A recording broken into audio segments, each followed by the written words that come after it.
अस्सलाम वालेकुम my YouTube family, welcome back to my channel and good morning. आज बारिश हुई है और जिसकी वजह से ठंडी ठंडी हवा चल रही है और मुझे सर्दी भी लग रही है, तो बाहर आके चाय पीते हैं, मौसम थोड़ा सा एंजॉय करते हैं। नाश्ता मैंने कर लिया था तो सोचा धूप आती है ना, बाहर धूप में बैठ के चाय पीऊँगी। कौन कौन है जिसको मेरी तरह इतनी ज़्यादा सर्दी लगती है। तो चाय बना के लेके आई हूँ, चाय पीते हैं इधर बैठ के। धूप आ गई है बाय द वे, थोड़ी थोड़ी ना सीढ़ियों में बैठ के ना चाय पीते हैं। और ये पानी वाली कैन दी हुई थी, ये भी अभी इधर ही पड़ी हुई है, उस्मान लेके ना इधर ही रख गए थे। तो अभी भी बादल हैं अभी भी बादल हैं, काफ़ी बारिश हुई है, हल्की हल्की सी ठंडी हवा चल रही है ना, तो लग रहा है कि सर्दियाँ आ गई हैं बस। और किस किस ने चाय पीनी है तो आ जाए। हमें भूख लग गई थी, हम इसलिए खाना खा रहे हैं। मुझे खड़े तो रहना ही है, कंफर्टेबल था, तो इसलिए ना मैंने इधर ही इसको पानी पिलाया, इधर ही दलिया गर्म करके ना लारी खाने लगी। मेहनत करनी पड़ती है ना। ये लो, वीडियो बना रहे थे ना स्टैंडिंग वॉकर की ना वीडियो बनाई है, काफ़ी टाइम लग गया था इसकी डिटेल बताने में। तो जैसा को भूख लगी थी और ये कंफर्टेबल भी था, तो मैंने कहा इधर ही इसको खिला देते। अब मेहनत तो करनी पड़ेगी, फिर इसका फल मिलेगा ना इंशाल्लाह ताला। तो जैबा इधर ही खाएगा, तो ऐसे खाते हैं हम इंजॉय करके खा रहे हैं। देखो हम झूले ले रहे हैं और खा रहे हैं। यहाँ पर ना बेबी का नाम और बेबी का फेस दिखाने के लिए ना छोटी सी हम तैयारी कर रहे हैं, बैलून भर रहे हैं। और यहाँ पर इधर छोटे से पेपर कट करके ना बेबी का नाम लिखेंगे, थोड़ा सा स्पेशल करके ना बेबी का नाम और बेबी का फेस दिखाएंगे। और ये वीडियो मैंने रात को ही रिकॉर्ड करना शुरू कर दिया था, नेक्स्ट व्लॉग जो था, क्योंकि बच्चे सो गए थे दोनों, तो मेरा बहुत सारा काम करने वाला था, सोचा वो काम कर लेती हूँ। करना तो हमने बेबी का फेस और नेम रिवील था आज रात, लेकिन दोनों बच्चे सो गए, हुज़ैफ़ा भी सो गया, छोटा भी सो गया, और टाइम भी थोड़ा सा ज़्यादा हो गया था बस। तो फिर मैंने कहा चलिए वो सो गए हैं, कल बेबी का नाम बता देंगे। तो आज ना जो काम है ना वो रहता है वो कर लूँ, सुबह का दिन ना फ्री हो। मैं रात को ही ज़्यादा काम कर लेती हूँ, क्योंकि उस्मान घर होते हैं ना बच्चे, वो देख लेंगे अगर वो उठेंगे, तो मैं सुकून के साथ ना किचन का काम कर लूँगी। हुज़ैफ़ा के लिए मैं रात को ही दलिया बना के रख लेती हूँ। मैं 2 दिन का बनाती हूँ तो 2 दिन आसानी से गुजर जाते हैं ना, तो रात को बना के रख लेती हूँ। और सुबह के लिए आटा गूँध रही हूँ, आटा गूँध के रख लूँगी। और अगर टाइम थोड़ा सा हुआ, बच्चे तंग ना किए और मैं थकी ना, तो मसर भी अभी बना लूँगी। तो बस ये इसीलिए सारी चीज़ें पास पास रखी हुई हैं कि रात को ना चाहे लेट भी हो जाओ तो सारा काम करके ना फिर ही सोऊंगी, क्योंकि सुबह उठ के ना फिर हुज़ैफ़ा भी तंग करता है, छोटा भी तंग करता है, तो काम ना सारा हो नहीं पाता। और ये सुबह के टाइम के हैं कुछ क्लिप। उस्मान ऑफिस जा रहे हैं, तो बस उस्मान को नाश्ता वगैरह दे के मैं अपनी रोटी बना के रख लेती हूँ। ठंडी हो जाए तो कोई बात नहीं है, लेकिन मैं भी थोड़ी देर ना आराम कर लेती हूँ, सो जाती हूँ थोड़ा सा। तो छोटा उठ गया था, इसका पैम्पर चेंज किया, दूध पिलाया और इसको झूली में लिटा दिया है। सो नहीं रहा था, झूली में लिटा दिया। और हुज़ैफ़ा को दूध उस्मान पिला गए थे। जब ये जल्दी उठ जाता, तंग करता है ना, तो उस्मान फिर इसको सुबह का दूध पिला के जाते हैं। और फिर हुज़ैफ़ा भी थोड़ी देर के लिए सो गया था, मौसम ठंडा था ना, तो मैंने इसके ऊपर चादर दे दी है, तो ये भी थोड़ी देर सो गया। और फिर जब उठा है तो मैंने इसके लिए फिर दलिया गर्म किया, जो रात को मैंने बनाया था ना। फिर ये फ़ायदा होता है कि सुबह जब उठती हूँ ना, तो छोटा भी साथ ही उठ जाए, तो फिर ज़ाहिर दलिया कैसे बनाना है, आज बनाना ख़त्म हुए हुए थे, तो इसलिए ना दलिया बना के रखा हुआ था, तो वो फ़ौरन दे दिया मैंने। तो ये फ़ायदा होता है रात को काम किए बगैर, वरना हुज़ैफ़ा इतना तंग करता है कि बस अभी सो के उठा हूँ तो अभी मुझे कुछ ना कुछ नाश्ते में लाजमी दें।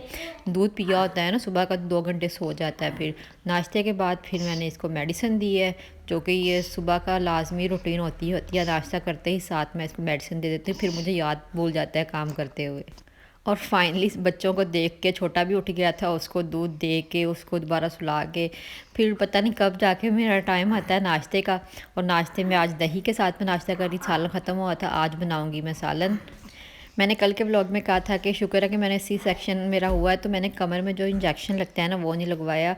और मैंने बहुत से लोगों से यही सुना था कि इंजेक्शन नहीं लगवाना तुमने, क्योंकि हुज़ैफ़ा नॉर्मल हुआ था ना, तो इसलिए मेरा एक्सपीरियंस नहीं था ये सी सेक्शन का और इंजेक्शन का। तो जिसका भी सी सेक्शन हुआ था, मैंने उनसे पूछा, सब के ही इंजेक्शन लगे थे। वो कुछ कह रही थी नहीं एहतियात करनी पड़ती है, फिर कमर में पेन नहीं होती, कुछ कह रही थी नहीं जो मर्ज़ी कर लें, एहतियात कर लें, जो मर्ज़ी कर लें, कमर में पेन होती ही होती है। तो समझ लें मेरा डबल माइंडेड थी, मुझे समझ नहीं आ रहा था कि मैं इंजेक्शन लगवाऊँ या ना लगवाऊँ। फिर मैंने यूट्यूब पर भी सर्च किया काफ़ी, तो सब यही कह रहे थे नहीं एहतियात करें तो कुछ नहीं होता। फिर मैंने यही माइंड बनाया कि नहीं, मैंने इंजेक्शन नहीं लगवाना। और फिर मैंने अपने डॉक्टर से भी कहा कि मेरा बेटा है सीपी चाइल्ड और 7 साल का है, तो अगर मैं इंजेक्शन वो लगवा भी लेती हूँ तो कहते हैं 6 मंथ तक छोटे बेबी से ज़्यादा वेट नहीं उठाना, लेकिन मेरा बेबी जो है ना 7 साल का, मैंने तो उठाना ही उठाना है, मैंने उसको संभालना है, तो मैंने तो ये वाला इंजेक्शन नहीं लगवाना। तो मेरी डॉक्टर ने कहा है कि जब आपका ऑपरेशन हो रहा होगा ना, तो जो उधर डॉक्टर होंगे जो इंजेक्शन लगाते हैं वो स्पेशल होते हैं, आपने उनसे डिस्कस करनी है ये बात। फिर जब मुझे ऑपरेशन थिएटर में लेके गए ना, तो मैंने उधर एक डॉक्टर थी, मैंने उनसे कहा कि मैंने इस तरह डॉक्टर से कहा था, वो इस तरह कह रही थी, तो आप ना जिसने इंजेक्शन लगाना है ना प्लीज़ मैं उनसे बात करना चाहती हूँ। फिर उधर डॉक्टर थे, मैंने उनसे बात की कि मेरा इस तरह बेबी है। डॉक्टर को भी याद आ गया है कि हाँ मुझे आपका ही बताया था डॉक्टर ने, इनका बेबी सीपी चाइल्ड है, तो ये डर रही है कि मेरे कमर में इंजेक्शन लगेगा तो मुझे बाद में मुश्किल होगी इसको संभालना। तो डॉक्टर ने कह दिया चलें ठीक है। तो मेरे कमर में इंजेक्शन नहीं लगाया था, एक कमर में जो इंजेक्शन लगता है ना उसको स्पाइनल एनेस्थीसिया कहते हैं, और मैंने बेहोशी ली थी, मतलब मुझे बेहोश कर दिया गया था, मैंने बेहोशी वाली मेडिसिन ली थी, मैंने इंजेक्शन नहीं लगवाया था। तो मुझे बिल्कुल भी नहीं पता था कि मेरे साथ क्या हो रहा है क्या नहीं हो रहा है, कब बेबी पैदा हुआ है, कब मुझे रूम में शिफ्ट किया है। मुझे रूम में शिफ्ट करने से 2-3 मिनट पहले जस्ट इतना सा होश आया है कि वो कह रहे हैं कि पेशेंट को रूम नंबर 1 में, मेरा रूम नंबर 1 था, तो वो कह रहे थे पेशेंट को रूम नंबर 1 में शिफ्ट कर दें, इनका बेबी चला गया है तो इनको भी शिफ्ट कर दें। तब मुझे थोड़ा सा होश आया, लेकिन फिर भी मुझे बेहोशी कभी आ रही थी कभी जा रही थी। तो जो इंजेक्शन लगाते हैं ना, वो मैंने यही सुना है कि इंसान को सब कुछ पता तो होता है कि सब कुछ देख रहा होता है, बिल्कुल नॉर्मल होता है, लेकिन बस जो नीचे वाला हिस्सा है ना वो सुन्न हो जाता है, वो बस फील नहीं हो रहा होता, पेन नहीं हो रही होती, कट लग रहा है तो कट नहीं फील हो रहा होता। लेकिन मुझे बेहोश कर दिया था, मुझे पता ही नहीं था कि मैं कहाँ हूँ कहाँ नहीं हूँ। मुझे जितनी देर ऑपरेशन रहा है ना, 20 से 25 मिनट या 30 मिनट, इतनी देर ही उन्होंने बेहोश किया था। उसके बाद मुझे होश आना शुरू हो गया था, तो मुझे भी बिल्कुल भी पेन वगैरह नहीं हुई जब मुझे ऑपरेट कर रहे थे मेरा बाद में, क्योंकि इंजेक्शन वगैरह ड्रिप्स वगैरह काफ़ी लगा देते हैं, पेन किलर जो होती हैं। तो मैं तो यही कहूँगी जिनके बच्चे सीपी चाइल्ड है, ज़ाहिर उनको संभालना है तो कमर में पेन तो होगी, उनको उठाना भी। आप भी अपने डॉक्टर से नेक्स्ट जब भी प्रेगनेंसी हो तो मशवरा पहले ही कर लीजिएगा, क्योंकि बाद में ये ना हो कि एंड टाइम पे कहेंगे नहीं हमने तो कोई बंदोबस्त किया ही नहीं है, हमारे पास तो ये वाली फैसिलिटी ही नहीं है बेहोश करने वाली, क्योंकि बेहोशी वाली मेडिसिन भी होना ज़रूरी है ना। वो हॉस्पिटल चाहे इंजेक्शन लगाता हो तो फिर आपको पहले ही उनसे सारी बात क्लियर कर लेनी चाहिए। तो मैंने तो इसी तरह किया था, पहले अपने डॉक्टर से भी बात क्लियर की थी, तो उन्होंने कहा था हमारे पास दोनों तरह की चीज़ें होती हैं तो आप टेंशन ना लें। तो बस मैंने सोचा आप लोगों को गाइड कर देती हूँ, किसी को अगर नहीं भी पता, क्योंकि काफ़ी लोग मुझसे पूछ रहे थे तो उनको आइडिया हो जाएगा, नेक्स्ट टाइम वो भी अगर चाहें तो इंजेक्शन ना लगवाएं, इंजेक्शन से बच सकते हैं।